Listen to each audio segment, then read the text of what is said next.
Imagine this. You're standing in a crowded city square at dusk. Around you, faces glow with flickering screens. People scrolling, liking, sharing. A woman drops her groceries. No one stops. A man trembles, voiceless, near a protest sign. A teenager hides scars beneath long sleeves. You feel it, a thick, silent resignation hanging in the air. This is weakness, not a body, but a spirit.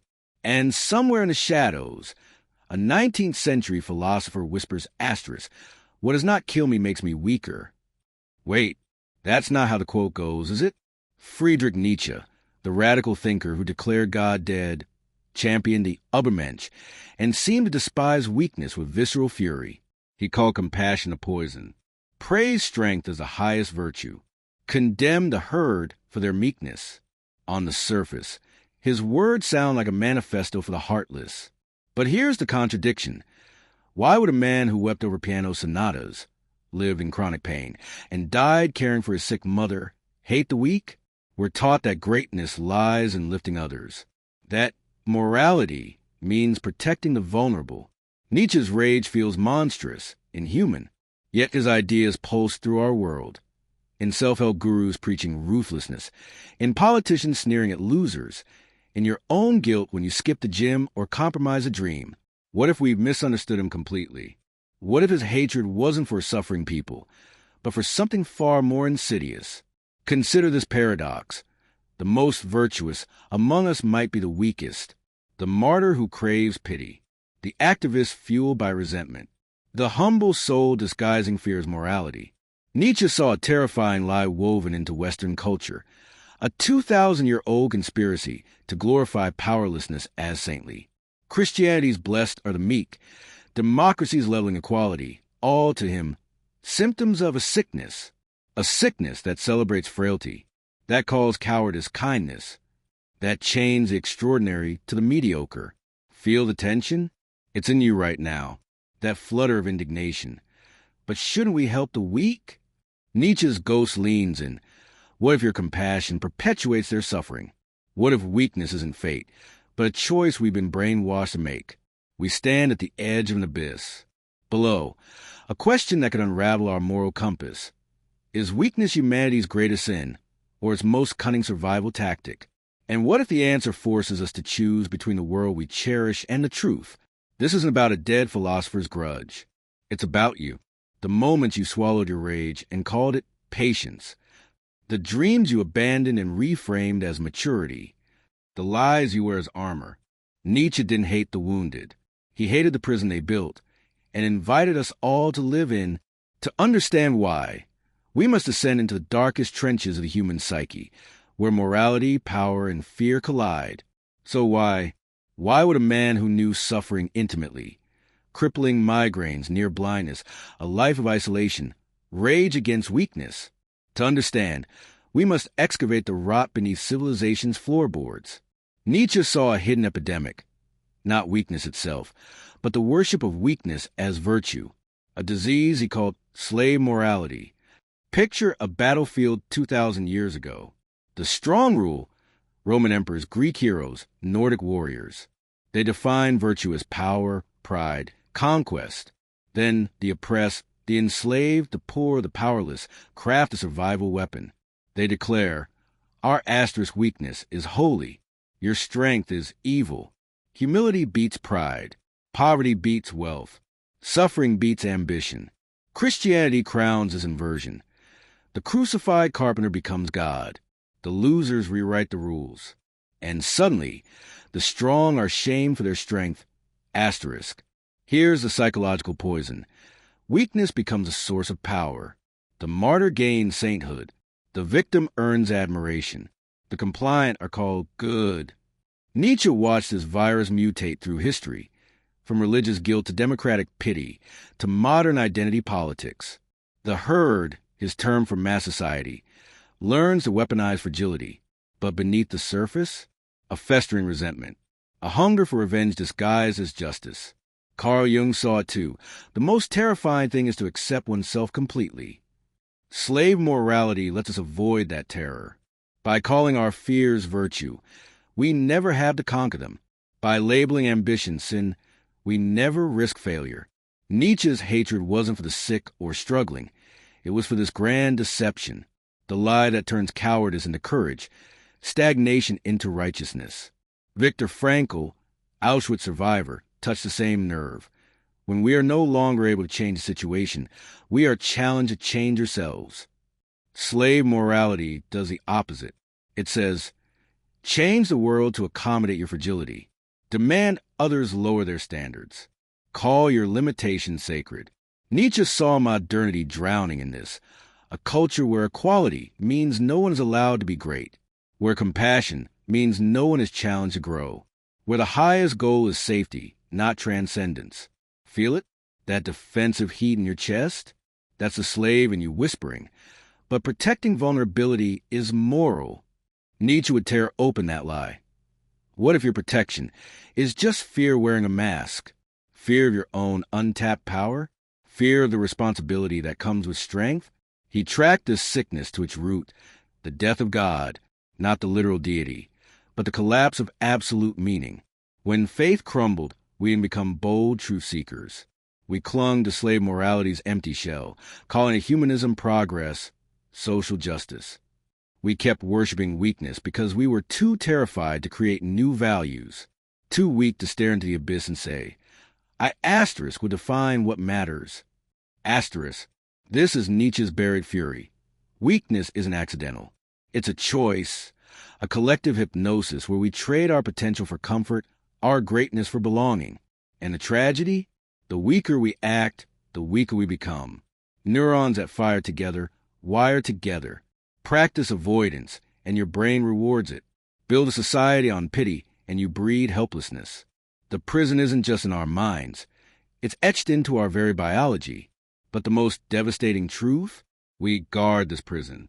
We attack those who rattle its bars. Which means the cure demands more than insight. It demands rebellion. This isn't philosophy. It's prophecy.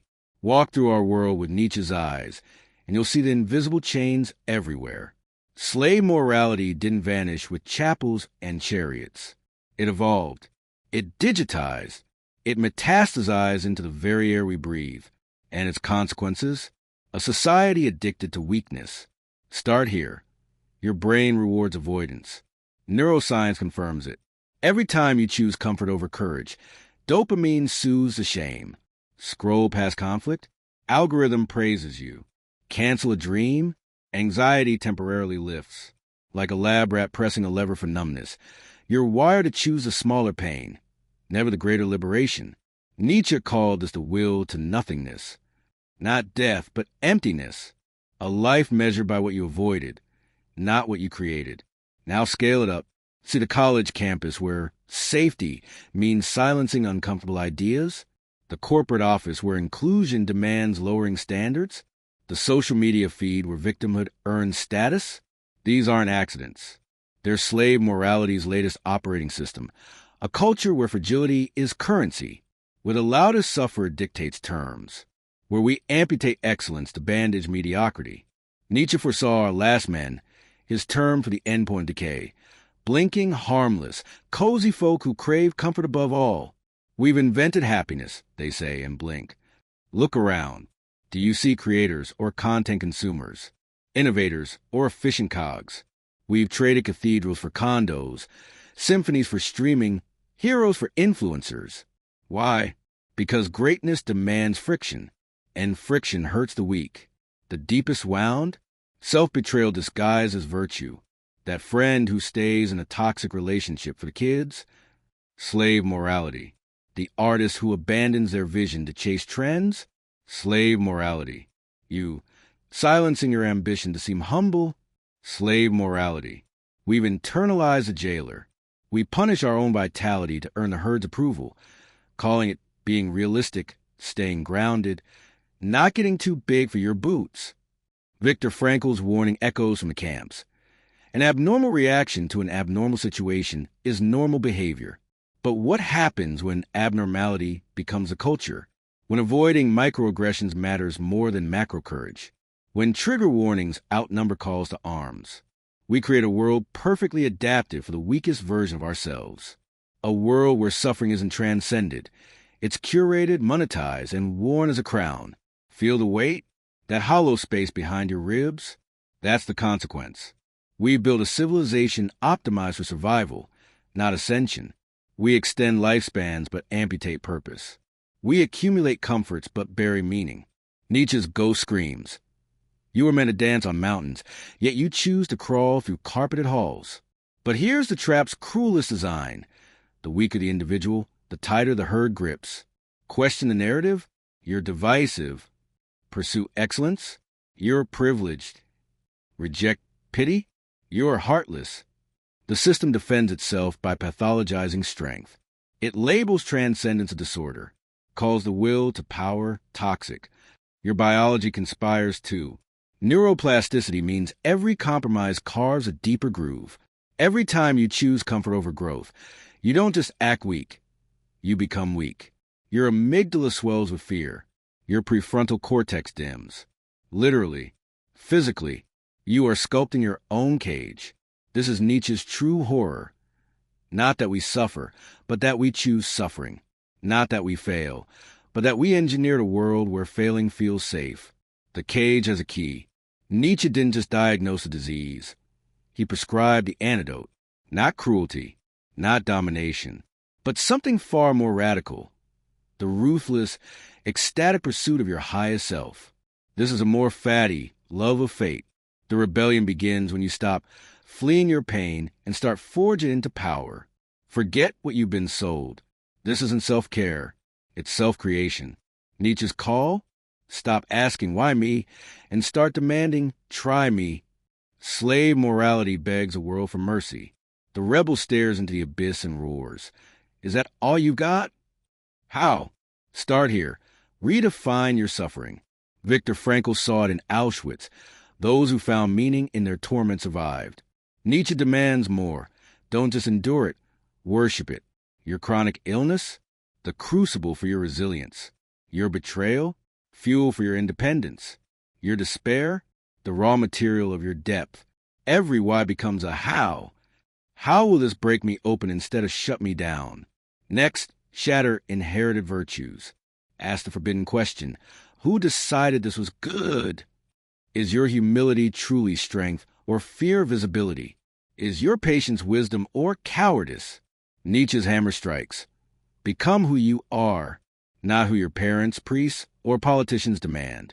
Carve your own values from the rock of lived experience. If excellence is your truth, stop apologizing for it.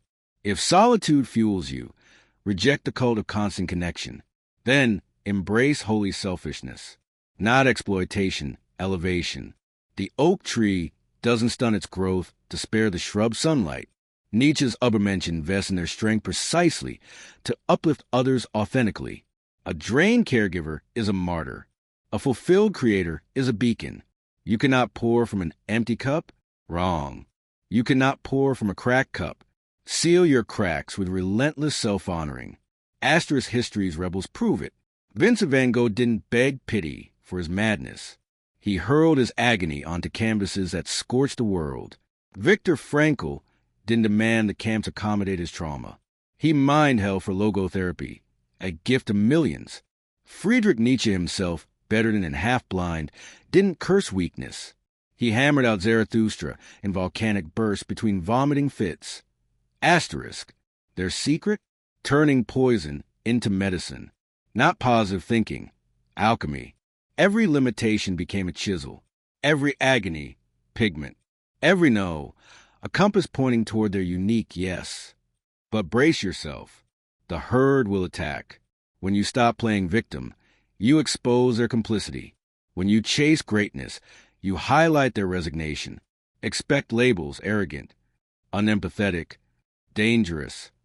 Nietzsche warned, the higher man is hated because he makes the average feel ashamed. This isn't cruelty. It's the herd's immune system rejecting the antibody. Asterisk your weapons? 1. Relentless self-accountability. No blaming, no justifying. I chose this. Now I choose better. 2. Discipline as devotion. Train like an athlete of soul. Every rep against laziness, resentment, fear. 3. Solitude with purpose. Withdraw not to hide, but to forge. Return bearing fire. This rebellion isn't against others. It's against the slave inside you, against the voice whispering. Play small. Stay safe. Suffer quietly. Crush that voice. Step over its corpse. What awaits isn't ease. It's the terrifying, exhilarating burden of freedom. The realization that weakness wasn't your cage. It was your excuse. Now comes the ultimate question. Who will you become when excuses end? Here is a revelation that changes everything. Nietzsche didn't hate weak people. He hated what weakness does to the human spirit. His rage was not contempt. It was heartbreak. Heartbreak for the divine potential buried alive under centuries of fear. The ultimate truth? Weakness isn't a sin. It's a tragedy of self-abandonment, of trading your golden why for a leaden why not. Nietzsche's fury was a lover's scream at seeing the beloved kneel before a false god, a god demanding sacrifice not of sheep, but of souls. Slave morality's grand lie is this, that safety is sacred, that comfort equals meaning, that your fragility deserves monuments. Nietzsche's hammer shatters the altar. The most sacred thing is your unlived life, the dreams you deferred, the truths you swallowed, the power you surrender to fit in, be liked, avoid pain. This, not asterisk poverty, illness, or oppression, is the true poverty, the soul starvation, asterisk. Viktor Frankl's deepest insight pierces the veil. Between stimulus and response, there is a space. In that space is our power to choose our response. In our response lies our growth and our freedom. Nietzsche's entire philosophy orbits that space, that terrifying, glorious gap where you choose weakness or sovereignty, where you decide, will I let this break me or become me? This is amor fati's nuclear core. Your greatest wound is your genesis. The stutterer becomes the orator, Demosthenes. The paralyzed becomes a physicist, Hawking. The enslaved becomes a liberator, Harriet Tubman. They didn't transcend suffering by denying it. They worshipped it as a raw or their becoming. Nietzsche whispers, your hell isn't a curse, it's your forge. Your demons aren't jailers. They're the iron waiting to be hammered into a sword. The paradigm shift? Strength isn't the absence of weakness. It's the presence of meaning. Nietzsche's Übermensch isn't a muscle-bound titan. It's the one who dances in the storm, who looks at chaos and says, yes, more. This too is part of my dance. Neuroscience vindicates him. When you stop fleeing discomfort, your amygdala shrinks. When you chase purpose, your prefrontal cortex lights up like a supernova. Neuroplasticity isn't fate, it's alchemy. Every time you choose courage over comfort, you literally rewire your brain from survivor to sovereign. So let the final veil fall. Nietzsche's hatred was the most ferocious love letter humanity ever received. A demand to stop crawling, to rise, to stop apologizing for your fire, to build your cathedral where others see rubble, to turn your God is dead into therefore asterisk, I will create meaning. This is your summons. Burn your monuments to fragility. Stop curating your wounds. Stop demanding the world kneel to your limitations. Your pain isn't a flaw in the universe. It's the chisel.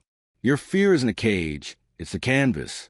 When you stand at the edge of your abyss, job lost, love gone, body failing, hear Nietzsche's cry. Become what you are, not overcome. Not fix. Become. Let the wound become your wisdom. Let the fear become your fuel. Let the void become your vault.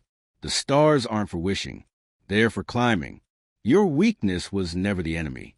Your surrender was. So stop hating your fragility. Hate the lie that told you it was all you could be. Now go, not with pity, not with rage, with the quiet thunder of a soul reclaiming its storm. The world doesn't need your kindness. It needs your unleashed greatness. Dare to cast a shadow.